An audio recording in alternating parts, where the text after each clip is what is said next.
Hello and welcome, and today we will be talking about fines issued by local authorities.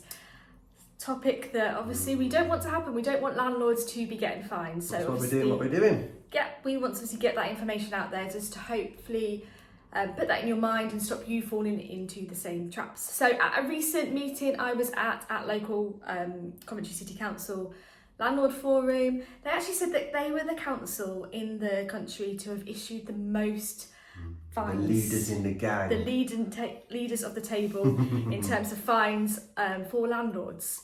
So what I wanted to do is have a bit of a deep dive into this and look at the fines that they were issuing. So what's first on the list, Anthony?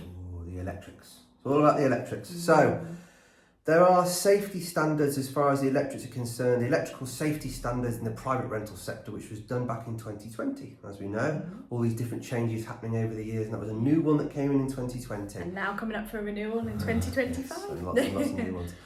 So, as a landlord in your buy-to-let property, you need to make sure that your property is electrically safe. Now, the new laws that came in, so we've got something called an Electrical Installation Condition Report, an EICR, that may be what you better know it as.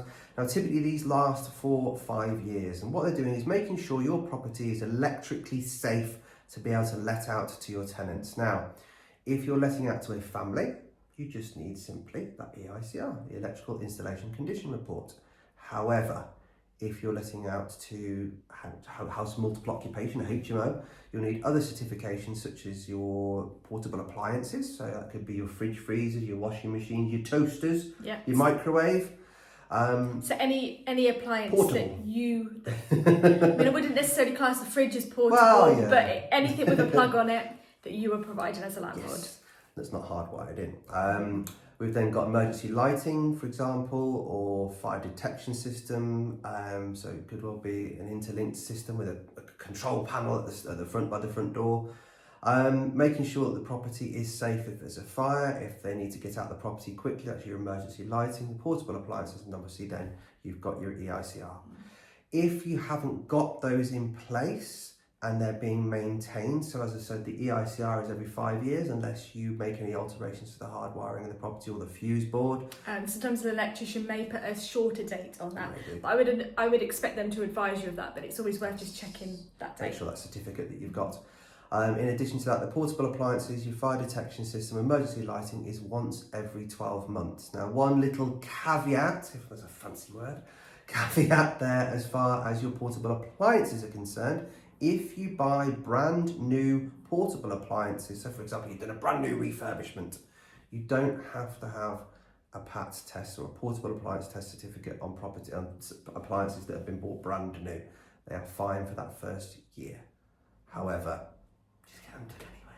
And different grades of fire alarm as well may require more frequent testing, so every 6 months. Yes. So electrically making sure that property is safe and your tenants are safe and that you can sleep at night knowing that they're absolutely fine.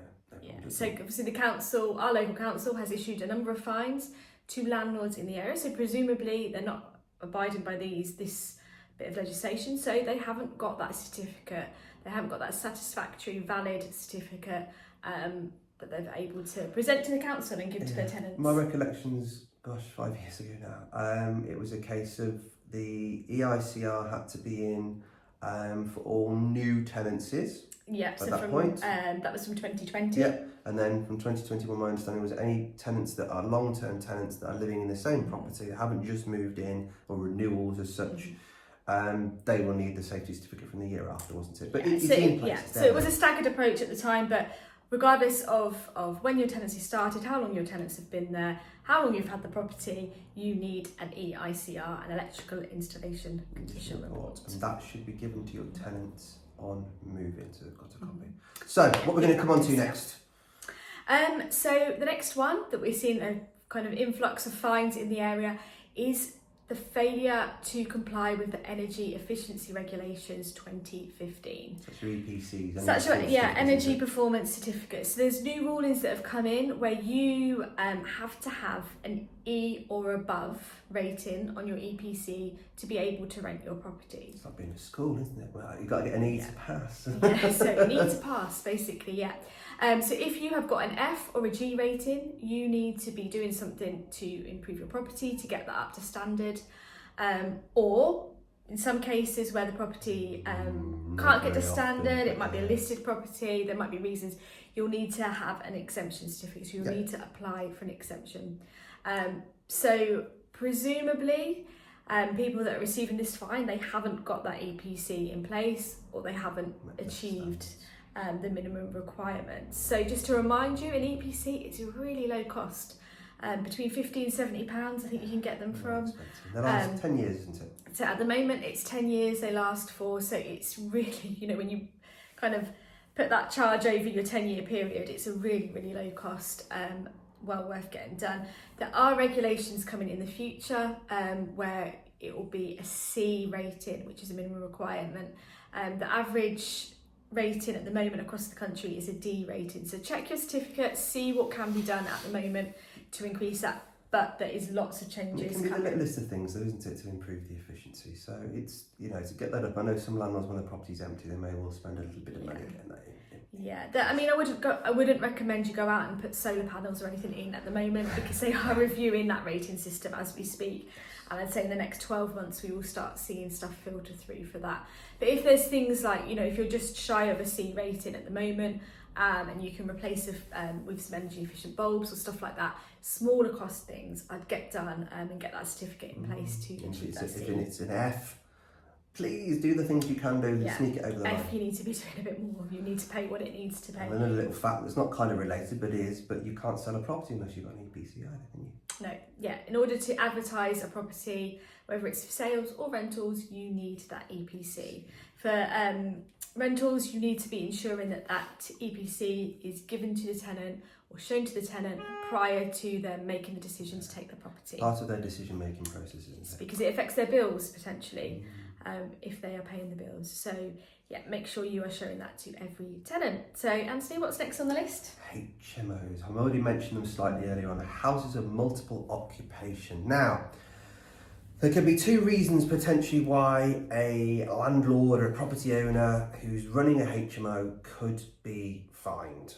One of them, very simply, hasn't got a licence. Incredibly.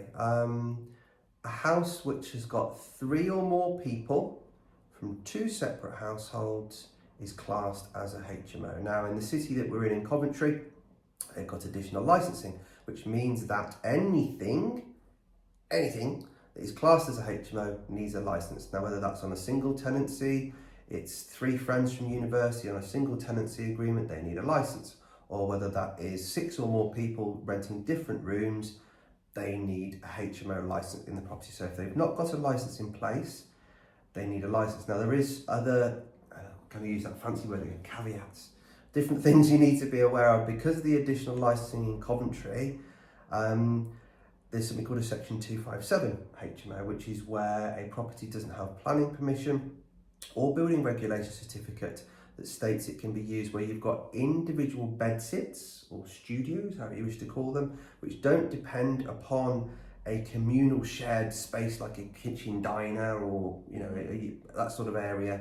They've got their own individual units that are used throughout a property. They've got safety certification as standard, but they now, if there's additional licensing in a city itself, you will need to have a Section 257 HMO license. And people say, oh, I didn't know that. I know when we've done Property Investor Network meetings and we're presenting about, they didn't even know that this look of blind shock of what a Section 257. And this is something that lies, we've got some of our investors that we've talked to that have got, colleagues that have got properties that are the exact profile. I said, well, I've just received a letter through with a fine saying that I needed to get a license. No, I didn't know I needed to get a license. It's not a HMO. It's a Section 257 HMO.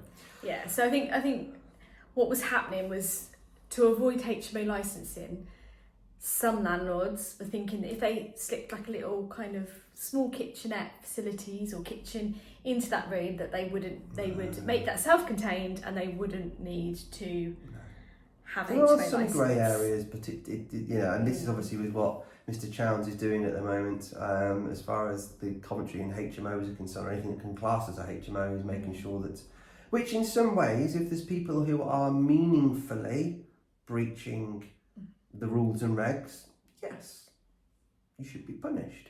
However, in some cases there is small fines that are being put in place, and then people say, right, okay, no worries, I'll get it sorted. And that's, this is why we're trying to make sure people are available on these sides of things. And just for those that aren't in Coventry, Anthony, what are the mandatory rules? So additional licensing is in place in Coventry. Yes. It will be in place in other cities across the country. But what are the rules across the country that apply to everybody in terms of HMOs? Okay, so as far as the rule itself is 5 or more people living in a property itself that are on separate tenancies, or even 5 more people on one tenancy if they're from 2 different households. Anything over 3 people is classed as a HMO, but as far as the mandatory HMO licensing is 5 or more people that are from 2 separate households. So typically, university cities may well be, you've got 5 friends that are living in a property, separate rooms, whether on one tenancy agreement or 5, that is the mandatory HMO licensing as far as 5 or more people from 2 different households. Yes, I think for the advice here is if you've got a property that's got any more than one family living in it, to just have a look at your local regulations and just check whether you need a HMO license. Contact one of your local letting agencies and run it past them as well, because they may be able to advise you on this. So it's another avenue that landlords are getting charged, and landlords that have got a HMO licence. So they've done that bit, they've got through that side of things, but typically what then happens is after you apply for a licence, you will have the HMO officer who will come out and inspect your property and will give you things that you need to do to make sure it's compliant, or things that you may even be, if a room's not big enough, they'll say, well, you need to make the room bigger, or you can't have a tenant in there. A number of different things they'll ask you to do. If you don't do those things and prove that you've done those things, again, there are people that are being fined for not doing the things they're being asked to do to make sure that HMO is being legally run compliantly. And then the fines can soon tot up there, because it's per offence or per breach. So it can quite quickly kind of escalate the overall bill for you. But there's not, on top of that, it's also down the line. So in Coventry we've got another accreditation scheme, and if you're accredited you can get a reduced HMO licence fee. Again, if you've been in breach of certain aspects, you may not be able to get the 5-year licence in the future, you may not be able to get the licence at the reduced fee. There's all these knock-on effects. If you do things right, you'll be looked after. If you don't, it's not just a case of you're going to get that specific fine. There may be other things that then impact upon things in the future for you as well. So I think it's safe to say if you don't have a HMO licence when you should have a HMO licence, and you're found out, maybe you didn't realise you needed a HMO licence, you could then face further penalties, because the chances are if you didn't know you needed one, you won't be following the rules, the management rules that you need to abide by. So potentially it is unlimited fines and rent repayment orders. So your tenants could claim back all of their rent from a previous 12-month period. Be compliant, that's what we're telling you, please. So if you've got any quandaries on whether you should have a HMO licence, please look into it and speak to people that are in the know, and make sure that you have that in place if you need it. So from that, obviously it's almost similar to what I'm going to ask you to expand upon a little bit more now.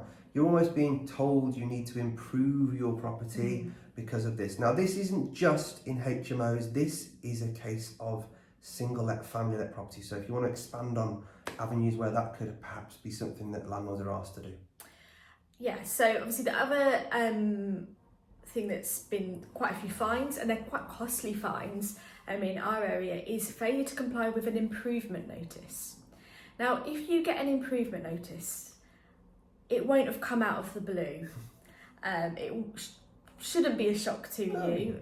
You would have had some sort of inspection, whether that was because of a tenant complaining to the council, whether it was part of a HMO inspection. Some areas have selective licensing, so there could be any number of reasons why you've had an inspection. Part of that is you would have had kind of informal notifications about improvements that needed to be made. The next step would be a formal, if you haven't done those, would be a formal notice. So an improvement. Timescales and deadlines for these things, don't there? Yeah, there does. So then you're given opportunities, but the next stage would be an improvement notice. This is if your property has a category 1 or category 2 hazard. So you need to refer to the HHSRS, it's a bit of a mouthful, I always get that wrong, to have a look at those. So that's all the ways that you could kind of potentially kind of harm a tenant. So those are the regulations that the council kind of inspect from. So if you have got a category 1 or category 2 hazard, you can be issued with an improvement notice. So this will tell you that you need to make the improvements to make your property safe.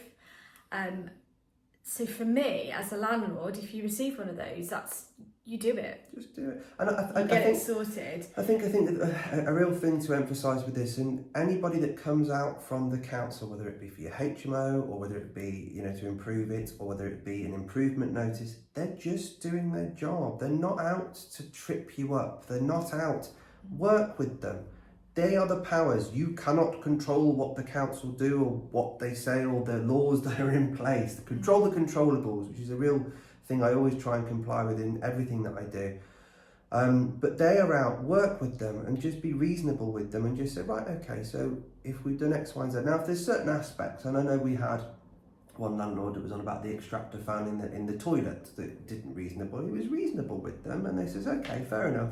We'll accept that, and they may well be, they come back and they will say, okay, fair enough, we'll make this alteration on this one occasion. But they're only trying to do their job, and in the end, you're trying to get to an end goal, get it done and move on. To a degree, they're trying to do what their job is to make properties as compliant as they possibly can be in line with legislation that is coming from the hierarchy up here. So be reasonable with them, don't be unreasonable, you know, thinking it's a case of they are doing this personally to you and it's your fault, and that, no, it's not that way. In the end, don't go fighting a fight that you shouldn't, I think would be... I think it's just, don't bury your head in the sand. If you've got an improvement notice, you really need to be making those improvements, or, you know, making the right steps to speak with the council if there's any queries on those. But the chances are, if they've identified a hazard, you know, it's in your interest, your tenant's interest, to get things resolved. It's your asset. You've got to look after your asset. So don't ignore it. So these fines were issued because obviously people hadn't done what they needed to be done, but like it wouldn't have been a overnight issue a fine. It would have been a process that the council would have gone through in terms of notifying you. So to get to that stage, you must have ignored or buried your head in the sand over the things that you've been asked to do.